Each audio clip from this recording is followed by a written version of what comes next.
possible that they could just steamroll just as hard. However, after that showing in the group stage, you could also argue that teams might be researching it quite a bit, so that's true. We'll see. All right. Sounds like we do have a draft ready to go, so we'll go ahead and hop into that right now, and we'll see who's going to be coming out on top. It's LGD versus MVP Phoenix. MVP Phoenix, as we know, the hot team on the block right now. We'll see if their magical Cinderella story will continue here or if LGD will continue their tradition. And, well, wow, nip they it in gave the bud. them Prophet. Yeah, I think Prophet is one of their absolute best heroes, but because LGD picked really quickly, so they're I think they kind of expected them to actually go for that opening, and they are choosing to go for a team fight opening, Disruptor, Tidehunter. But Furin is still a very fast-paced hero, and I wouldn't consider Tide and Disruptor that fast-paced because they are heroes that play on cooldowns. You need to get your levels, and you're not that great in roaming to help the other lanes as a Disruptor. You want to stay in your lane. And why Disruptor first phase? Isn't that unusual? Yeah, it's unusual. It's not a support that deals with Prophet very well, honestly. Yeah. Like, it's not like a Witch Doctor, so you might get bullied by the Treants very badly in the laning phase. Huh.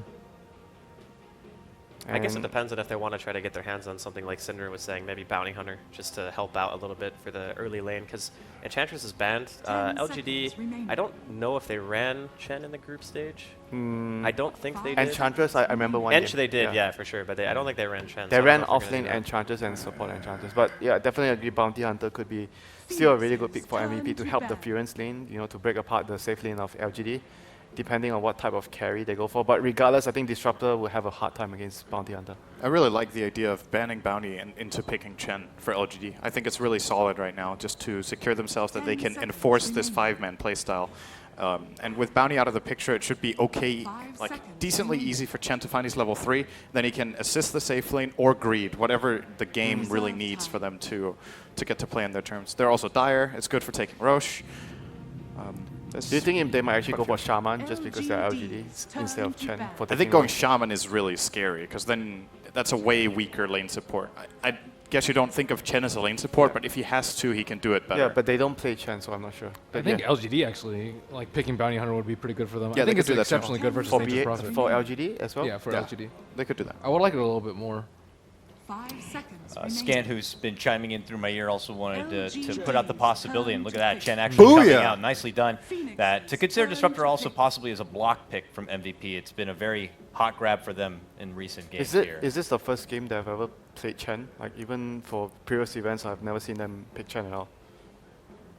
It's a wonderful question. I'm pretty sure that they have very rarely run any jungling heroes for this team.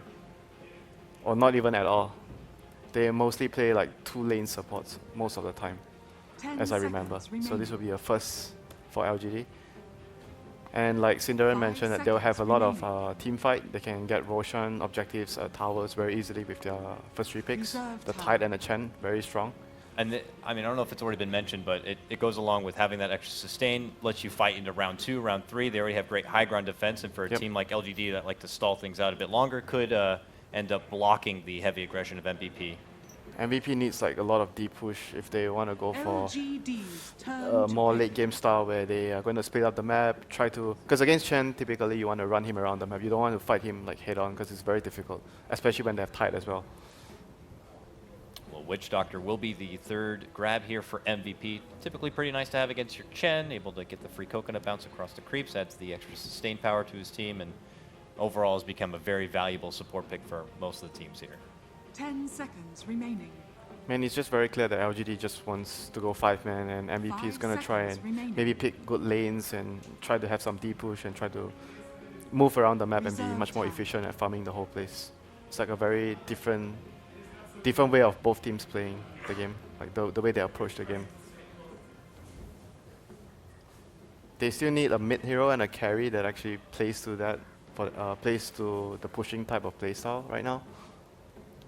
And by the way, if you were still curious, people watching in here at the panel, this is not LGD's first Chen. It's not? It's not. That's all I've heard. That's all you heard. It's not their first, though. When was the first Chen game? Did you hear? Another wonderful question that I'm sure I will receive an answer for. Well, they haven't played it in Shanghai. Huh? They haven't played it here. Yeah, no, not they have in not Shanghai. played it here, though. It's true. So, unless in scrim play, this is something that they might have to dust off. I wonder if they're thinking about something. Oh, I was thinking Juggernaut could have. Phoenix's turn. I could still go for that. I mean, right now it's Razor makes sense though for mid. yeah, it's just picking a good matchup, 1v1 matchup against OD. You have some way of actually handling him in the laning phase, so you don't actually get crushed. Because if you're running a push strat, you don't want to lose your lanes badly. Then it will affect your push timing. So it's important to get decent laning phase as well. It's kind of crazy to think about, but Invoker is actually still in the pool. I think Quaswax Invoker would be 10 nice seconds for remaining. MVP if they want to stop the push against Tide, against Oh the yeah, Chen put heroes. OD safely. 5 Yeah. seconds How does Invoker remaining. do against Razor in lane? If it's Quaswex, it's I think that Quaswex. Razor is actually okay. Yeah, Like, Razor Tide should is be fine fine. against that. Reserve time. I mean, Invoker should also be fine. Do you think it's a 50-50 matchup? Quaswax Invoker versus Razor? Maybe slightly Razor favored, but not much. I actually think it might be very Razor favored when it's Quaswex. If he starts on his hill, Invoker can't really do anything. That's true. As soon as you get levels, And though, Chen can help it, yeah, obviously. Yeah, it's not yeah, a it's one-on-one actually matchup. not quite good. You have to remember that Phoenix also run OD in the safe lane, or safe lane and then do some aggro stuff sometimes, or double roam. So it doesn't have to be mid for OD, especially if they think OB versus Razor. Potential fourth pick to come out here for MVP. Still need to get that secondary support underway, especially maybe some deep push, but they will opt for the Ember Spirit grab here, a QO special for MVP. I actually drafted that into Disruptor. It's one of the better counter picks, but Yeah. it's, the three other heroes don't do that much to Ember. Tide is annoying in lane, but that's pretty much it. Assuming it's even safe lane Ember. It might actually be a mid 10 Ember, I'm seconds not sure. remaining. Because Tide, if you lane against OD, you basically can't get anything 5 at all seconds if you're remaining. off lane Tide against OD. But regardless, it seems like it's still a very greedy pick. Like they don't really have a lot of deep push against the Chen. So if they don't get a good laning phase, they might have a hard time defending all their towers. The only deep push they have right now is the Furion ultimate, which is not great for them. They need more of those. I think this pressures LGD a lot though. Like their lineup has to end the game. If Ember and OD go like even a little bit late game, and OD gets BKB, the rest of LGD's lineup falls off so hard. Like Yeah, they're yeah. almost all magic damage right now. I mean, at this stage, no matter what last pick LGD goes for, they're still going to have a lot of pressure to do very well in the early game because the tricore of MVP is Prophet, OD, and Ember. They all scale very well into the late game. They are really good in the laning phase. So regardless of what they go for, the game plan is pretty much set for LGD. They have to go 5-man. They need to push down towers. They need to Phoenix's control map. turn to Objective-based gaming is their prime, you know. so do you go for an ultra hard carry, or do you just go like a Lycan or I something think like like that? Lycan Lycan, TB. yeah, Lycan, TB, anything that pushes would be nice Yeah. with their lineup. Because LGD have run Lycan since the beginning of time, pretty much. So. 10 seconds remaining. Do you think this is a good Lycan game? So, Well, I so mean, Five it just seconds it's good for the remaining. lineup. Yeah, it's good for the lineup. It's for good sure. for, but not against. Yeah. Yeah. Reserve time. Final ban from LGD, by the way, was that Winter Wyvern offered great deep push for MVP and some extra sustain, but You could also go full liquid and just pick AM. LGD's Or like Spectre or something. turn to But Oh, AM, Spectre's bad, AM never is mind. not good versus OD though. That's the They're thing. good against each Oh, other, that's the right? Juggernaut. I mean, It's like if you get Manta, you jump OD, you could Mana Void. But yeah, if he hexes you, you're pretty much just Yeah. a counter. and you don't usually lose all your mana in a team fight as OD, unless you're extremely unlucky.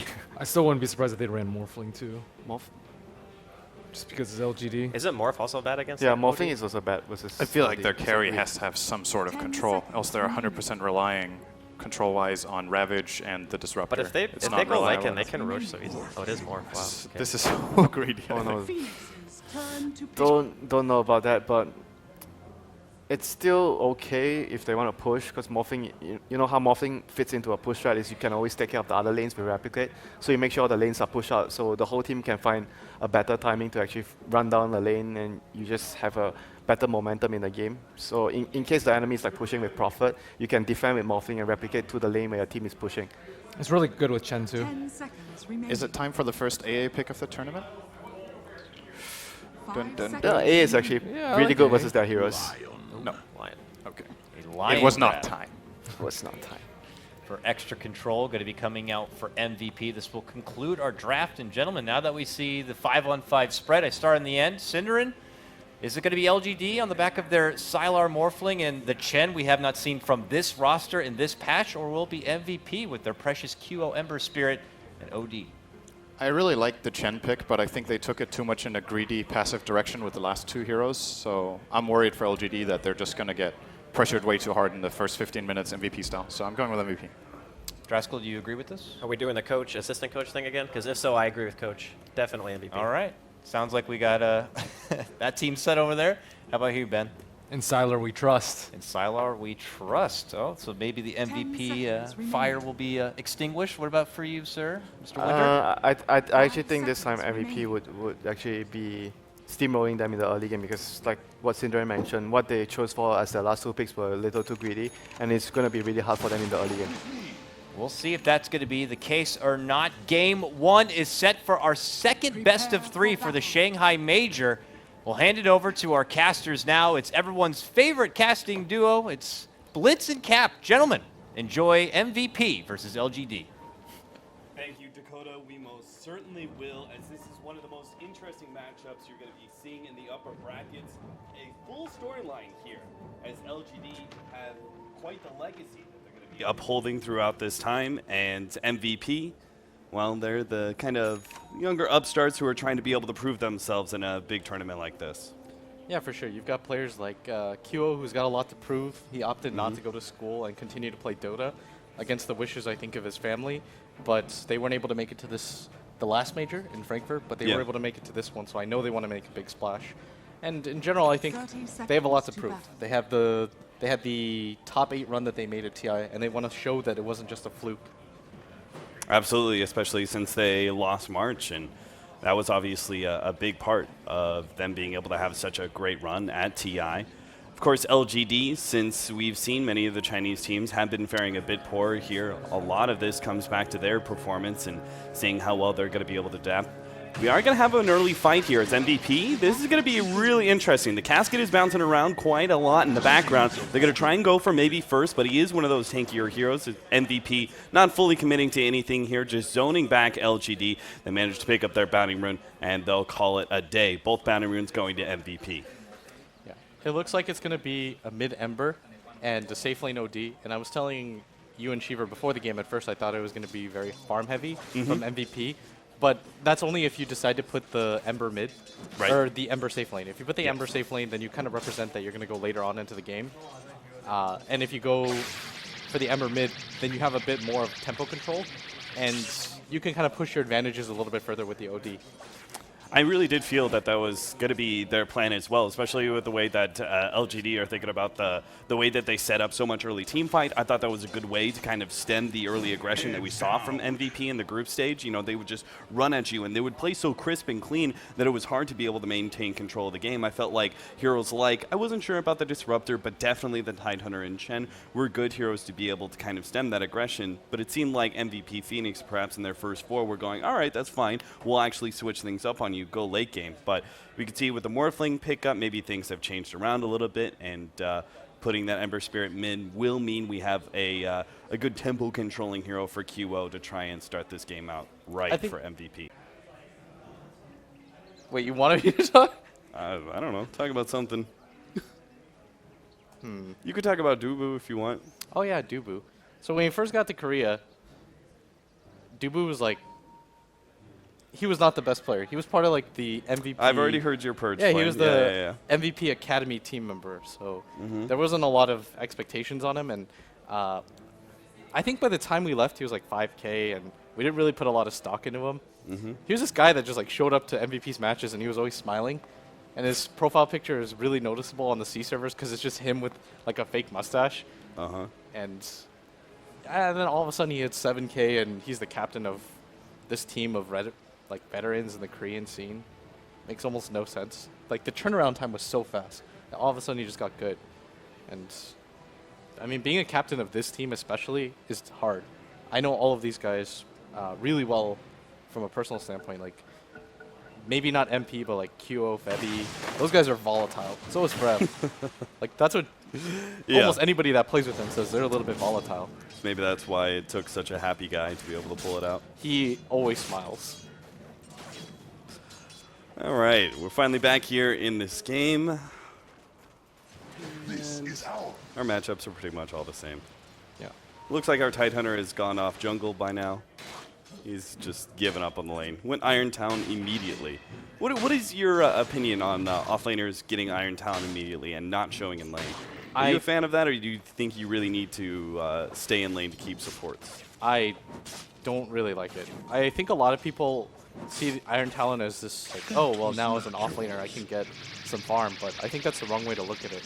I know when we talk to a few offlaners around our area, we're just like, okay, what is the role of offlaner? And a lot of people think it's keep the supports there, give your mid a really favorable one-on-one matchup, because Razor is a really easy mid to gank, and make sure that you just kind of space create.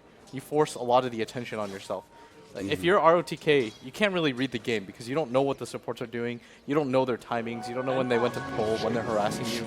So you can't really call so easily. And Lion is a hero that can rotate really easily mid and set up a kill for Q. Maybe that's part of why they have that ward down at the Roshan area. It does see some of those support rotations into where he could be jungling, as well as potentially trying to wrap around behind that mid dire side tower. Yeah. Oh, they already sentryed this one as well, so Ooh. ROTK...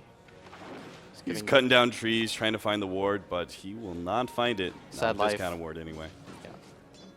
So... I mean, he's already trying to go into a Chen jungle anyway. I really would prefer if ROTK played at least around the lane. Just because I guess he can't really do anything against an OD lane. So one thing about playing against an OD this lane safe is so terrifying. He's Yeah. caught out by one disable, next thing you know, he's imprisoned. He's doing whatever he can. Yeah. I think at some point though you actually have to show up to the lane, regardless of how awful it's gonna be.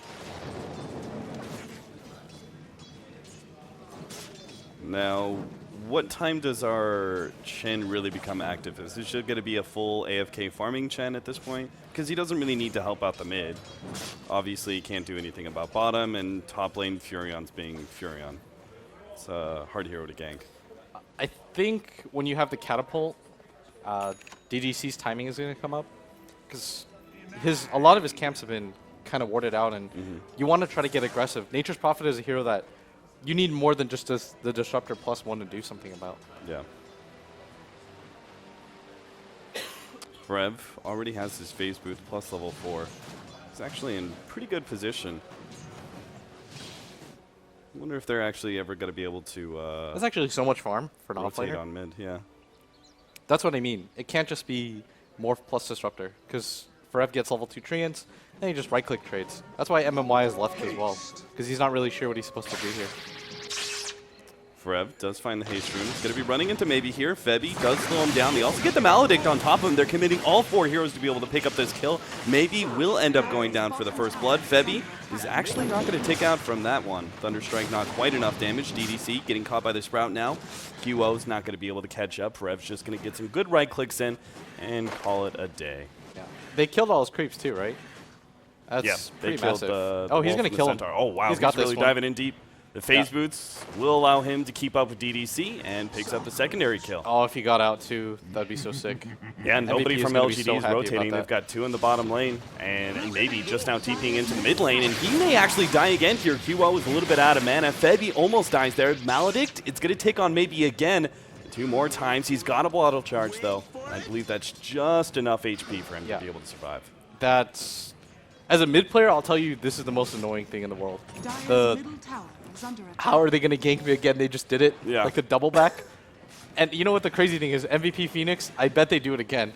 It's the 3rd time in a row. Like the 3rd time's a charm. And they can afford to do that, right? Because ROTK was out of the lane for so long. Exactly. They didn't really need to worry about him. They blocked his camp once, body blocked it with Dubu, and then they could just full Dire's rotate to middle mid. tower This under is why attack. the OD pick works so well for MVP as well. Just because now the tide is in a one-on-one matchup.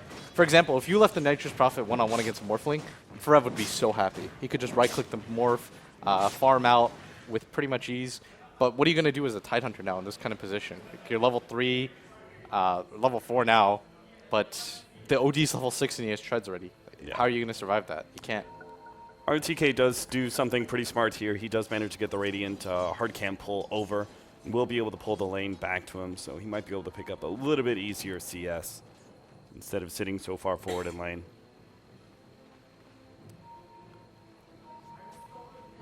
Forev sitting on that top rune. Maybe he's going to make his rotation, but again, the supports are going to be there. Maybe he's going to be surrounded for the third time as the Ember Spirit is going to be able to sit on top of him with that Flame Guard. They should be an easy kill for one, but are they going to be able to get a turnaround kill? Dubu is going to be right-click down, but the Flame Guard is still up for QO. He's going to chase down MMY. Febi's going to help him out with a couple right-clicks, and they'll pick up that kill as well. Frev claims the double kill. 4-1 now to the favor of MVP.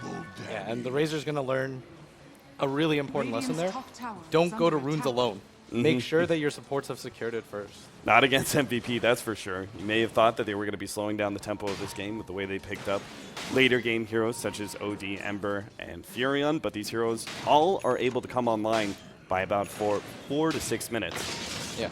And Febi's now running an ROTK. He's going to make sure that staircase is going to be completely blocked out. With Rev joining the crew, they're going to be able to find yet another easy kill. MVP Phoenix are just controlling this game so damn well in the first 10 minutes. The laning phase has gone way too well for them, and now this Ember's in a position where he can actually actively lane against this Razor. And that's the whole point of picking Razor, is that you want a favorable laning situation, and they haven't even been able to get it. As they're going to run at them again, but this is going to put MMY in such an awkward position, Cap, where he has to camp mid, he's not getting levels, and as a solo support disruptor, you don't really come online until you're 6, and you never want to be behind with this hero. You want to consistently play aggressively. And so he's going to be really unhappy about having to make this playstyle change. It's going to open up this top lane for Frev to do whatever he wants. Especially since his controlling mechanisms aren't actually going to be all that good against an Ember Spirit. Once that Ember Spirit picks up level 6, if they somehow manage to run at the Razor and he tries to send the Ember back, he'll just throw a Spirit forward. Yeah, they knew the two supports are here, so that's pretty good for ROTK. As I don't really think they can get a kill here. ROTK is playing this really smart, actually. He's just soaking up XP. He knows because of the catapult that they're most likely at bottom trying to do the wraparound. Dire's That's bottom tower is under attack. dual support 101, I think. Yeah. That being said, MVP Phoenix don't necessarily have the greatest way to quickly take towers just because they have managed to get control of the early game despite something that I said earlier. There is going to be plenty of time for LGD to be able to make a comeback in the mid game where many of their heroes are going to be strongest, such as Razor and Tide. You've got to get this Tide level 6, though. I think the first Ravage is going to mean a lot. Maybe he's going to get gone again, but Kyo just jumps out. He's just baiting it at this point. And ROTK, he's going to get his level 6 off of this, which is pretty big for him. He's almost got Arcane Boots, too. So he hasn't been as slowed down as we thought. Although that's pretty rough compared to the other offlaner. Like this Nature's Prophet is going to help pick up a tower mid, and he's got 3,400 net worth. They're going to rotate LGD supports around. They're not actually going straight for the tower here. They're going to rotate all the way around, perhaps to bottom lane. Maybe they think that mid lane fight is not one that they can actually take, and they want to try and pick off MP. They just lay down a counter wards. Pretty typical for supports on Radiant side to try and get that cliff ward up, but wasn't actually there this time around. Yeah. The benefit of having a core like Morph is oftentimes what will happen, Cap, is when you rotate both your supports like that, your core has to run away. Like he just has to hide in the jungle or farm out. But the Morph can continue to show because there's not a whole lot I think MVP has that can kill him when he has Wand and Strike Treads. So he can actually afford to try and push out that lane and maybe challenge the tower if Furion's going to be so active in the mid lane. He wants to try to get the NP up there because Forev is doing way too much on the map right now. Like, you want to bring this Nature's Prophet up, try to force him to get a little bit more farm out of that. Because right now, the Nature's Prophet has even more net worth than this Morphling. And yeah, it's tower gold, but still, it doesn't really matter that much. Sylar runs into a bit of a stack, is going to go back to trying to push out that wave. Meanwhile, Chen, I think DDC is trying to get MMY to level 6 at this point. Jungling a little bit with him. He really needs this experience. He's moving too much around the map. It's playing reactionary Dota, Cap. Yeah. Like you're rotating around because both the supports from MVP are getting so active, and LGD aren't really sure what they're supposed to be doing in this situation. So they rotate MMY there as a precautionary measure. But MVP then say, okay, we're going to stop doing that. We'll go for the flat-out push, take your tower instead, and waste your time. And then after they completed the push, they now sit a little bit farther back. Their supports are able to focus on gaining levels, which they might have been a little bit behind on if they roamed mid so much and hadn't gotten as many kills. Look at this You right can see our line is actually doing the hard camp pull. 4 heroes started going down, thinking their tide was going to get gone on, and they're trying to play around ROTK's Ravage right now. That's the one downside about the giant watermelon is he's super immobile. You want to play around his timings, but it's a little bit too obvious. And LGD are in a position now where they have to do something. I almost think they have to commit to this bottom tower, just because look at MMY just run around in a circle. Tier 2 is going to feel a bit of pressure from the MVP, as Sylar can't actually do much to pull the creep wave off the tower right now. QO playing really aggressively. Sylar's going to start morphing to strength. Obviously, there shouldn't be any issues with him here. But they might be able to catch Dubu. Dubu's going to be running into potentially 4 heroes of LGD. They are going to be able to glimpse him back, stopping that TP. And MVP Phoenix finally make their first kind of blunder of the game. Oh, Dubu's going to buy so much time now. He's What still a space dead, creator. but maybe has to actually chase down this kill, whereas earlier he just wanted to take it with the plasma field. And that's such a kind of weak kill. It's the lowest net worth hero in the game. It doesn't offer a lot of experience. But Febby actually catches him with the stun. They still managed to get the stun, though. Out from the troll, follow up with Centaur 1, Centaur 2, and Febby will be controlled long enough to be able to burst him down. MP has joined the battlefield, but they're not actually going to be able to fight it out. Still, though, that was another smoke used by LGD, and it wasn't really a high priority kill. Lion already got his level 6, and if they actually lose maybe here, this is going to be even worse. Maybe he's dropped incredibly low, and it looks like Farev's going to be able to pick up the kill. The bottle goes out, but it's still not enough, dominating already for Farev, as he's just been all over the place, attributing to these kills. Yeah, and that's the strength of the Nature's Prophet in general. This is why you start to see it as a first pick material in the games that we've seen today. You can get so active with it around the map. It's hard to kind of center around the fights just because you know you're almost always at a numerical disadvantage. And I almost feel like DDC isn't playing proactive enough.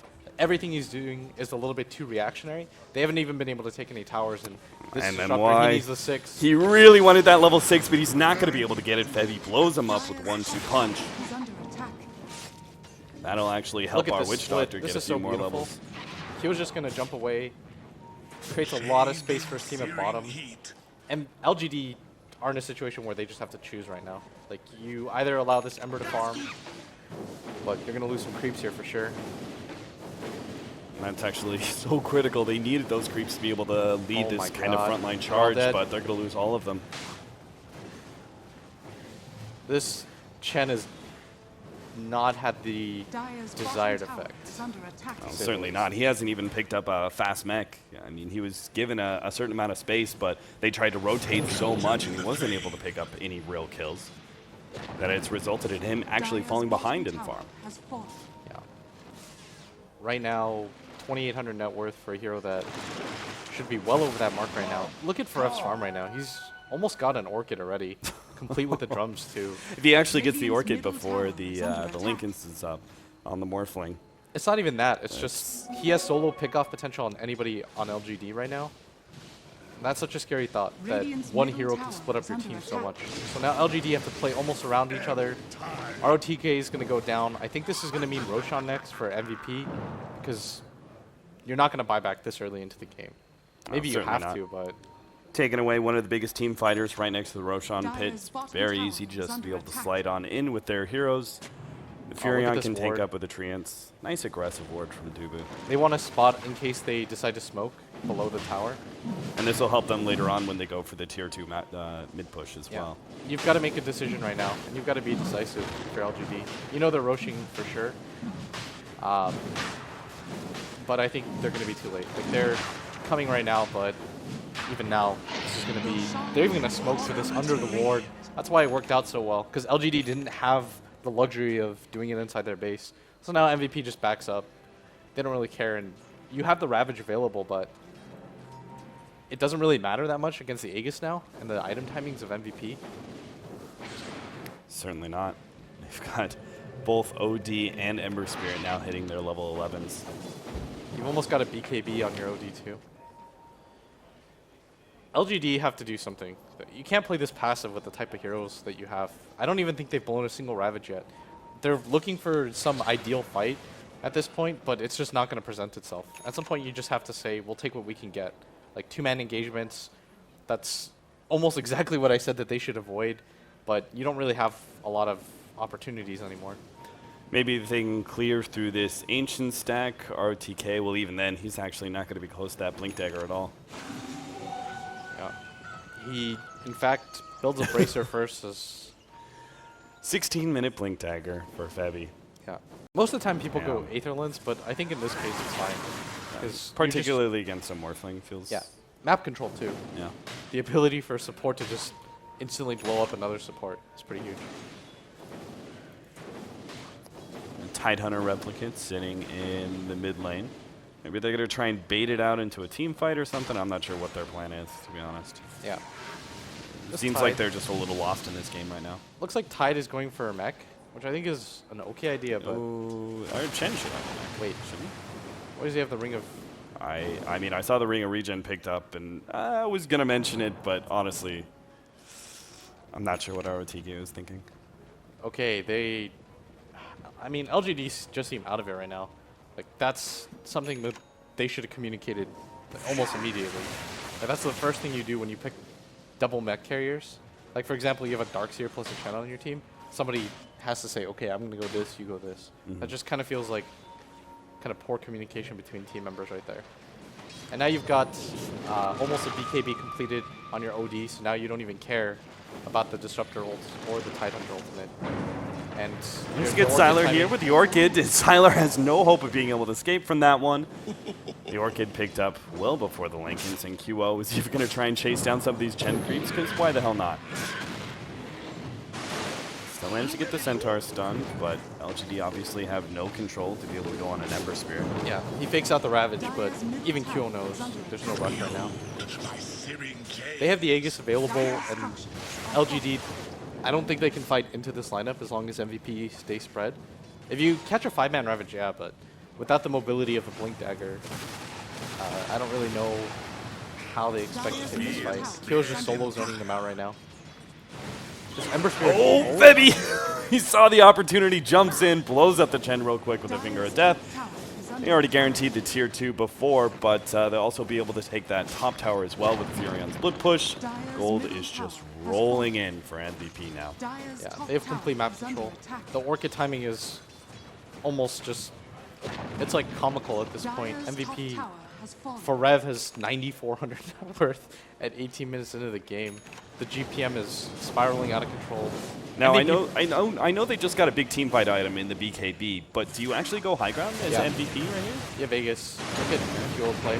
Jesus, Maybe maybe he's he's dead. just going to be blown up right away as QO's leading him far in. MP finally drops the ultimate. The Ravage goes down. They actually get some control over the Ember Spear. It looks like they got the Static Storm over it, but Siler's died at the same time on the left-hand side. A 1-for-2 exchange. They bring back MP, still has that Aegis though. LGD really can't commit too much to going on that. In fact, with a Witch Doctor there, MP's willing to turn and fight ROTK as the backline is being controlled up by this cast time and time again. ROTK getting body blocked up by Febby beautifully, and they turn their attention back to the tier 3 tower and attempt to end this game nice and early.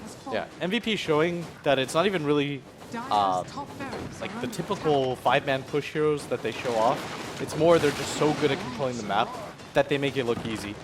19-minute racks, and arguably they have better late game. Actually, I don't even think it's arguable. You've got Nature's Prophet, Ember Spirit, and OD as cores. You've got the late game on lock. LGD, the one time they had that huge comeback against OG, I think they had the better late game cores, and that's why we never counted them out. But this game is rapidly kind of just gone out of control right now. Yeah, LGD very much had this window of time that was supposed to start anywhere from like 15 to 20 minutes and go to like 35 minutes. If you went too late, you'd be entirely dependent on your Morphling at that point in time. But Yeah, I think we've seen one Ravage this game so far too, and it just and it just hit the Ember Spirit. yeah, and that's even less about ROTK and more just the fact that MVP are fighting around that fact. They're splitting up the map constantly. They're making it difficult for ROTK to ever get aggressive, and they've completely phased this Chen out of this game so far. Is MP, what's this early Hyperstone going for? He's going Is for it actually Moonshard. Moonshard? Yeah. Moonshard, essentially second item if you were going to preclude the treads and drums. Oh, okay. now BKB into Moonshard. your Nature's Prophet has Axe. I don't even think it's that great of an item in this position. When you're so far ahead that you've already taken a top lane. Yeah, you there's- might as well get like a Necro 3 or Yeah, something. you have full control of the game. There's not much need for split pushing. at this MP's point. just like, what do I buy, guys? I've got 4.2k. I've never been in this position before. RTK forced to TP back. QO already using those steering chains. There's the ether lens now for our Lion, but we're pretty much waiting on LGD to go high ground once again. Or, excuse me, MVP. Yeah. LGD are going to be hard pressed to stop this. Like, QO dives in and somehow creates space for his team in that dive, and they don't even care that they're losing their pseudo 1 position as Febby looking for the opportunity. he wants to blow up ROTK if he can. Oh, he just got him too, Febby. Jesus, I thought LGD was going to be ready for that one, and they scattered him out a little bit, but apparently not. RTK is down. He has buyback. They knew it was coming, but what are you supposed to do, Cav? Commit the Ravage and the Disruptor ulti Yeah. to stop a line from going on your Tidehunter? Febby's thinking to himself, that's a win-win situation. Like, I go in, it does nothing, they'll drop ultis, and MVP starting the dual front assault. This is so clean by them. ROTK is still not buying back, but he almost needs to. 15 seconds left. Both tier 3 towers are going to be down. I think he's at the realm where you don't. Once you're around like 15 seconds, unless you're at threat of losing racks right then, if it's not imminent, you have time. Nature's Prophet actually going to TP into the base. Go for maybe here with the Orchid. They have controlled up MP until the BKB comes into play. Blows up the Siler Morphling. They're going to go on MMY next. It's just a slaughterhouse as MP is just stealing so much intelligence now. GG called by Siler.